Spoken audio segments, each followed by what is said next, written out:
Agama itu tentang story sebenarnya, Tentang cerita. tentang cerita. Iya, betul juga sih.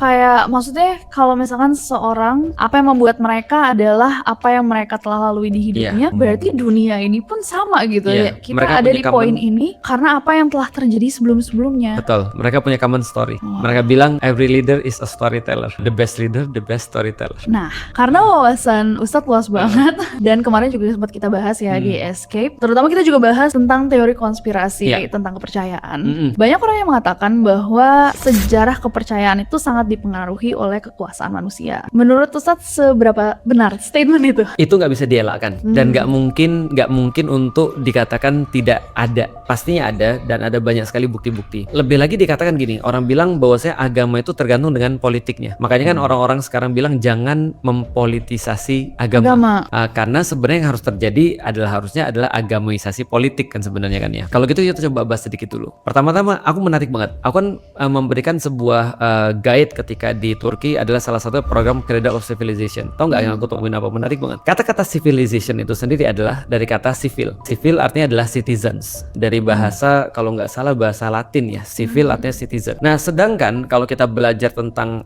sejarah itu sendiri, kata-kata civil itu mulai muncul ketika terjadi yang namanya urbanisasi, proses pengotaan. Jadi dari masyarakat yang sederhana, lantas mereka terus kemudian membuat satu struktur seperti kota, sehingga interaksi itu menjadi makin kompleks, maka mereka muncul kata sivil. Nah, sivil ini berkaitan dengan apa? Kota. Bahasa Yunani daripada kota polis.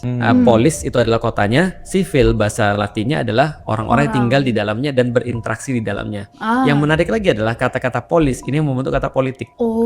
Jadi politik adalah how to govern. Bagaimana cara kita untuk mengatur interaksi yang kompleks di perkotaan. Nah, atau bisa dikatakan zaman sekarang adalah sebagai kekuasaan atau kekuatan yang mau kita bahas nih tentang agama gitu kan ya. Nah, yang menarik lagi adalah kalau kita belajar tentang politik, peradaban dan segala macam itu muncul kata-kata begini. Kalau andaikan kita melihat politik itu sebagai terus kemudian cara orang untuk govern sesuatu atau untuk memunculkan satu keputusan-keputusan penting yang akan mempengaruhi kehidupan manusia, maka bagaimana ilmunya? Machiavelli mengajukan satu cara pandang tertentu, namanya akan jadi sekarang political science. Dulu aku pikir tentang political science, aku pikir apakah ini adalah sebuah kuliah yang belajar politik ya?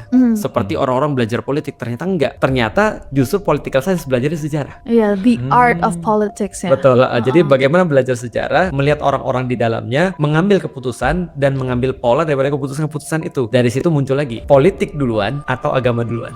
Itu pertanyaan nanti aku akan sambungin kepada apakah setiap agama nanti dipengaruhi oleh politik atau politik nanti dipengaruhi oleh agama. Apakah itu bisa dijawab?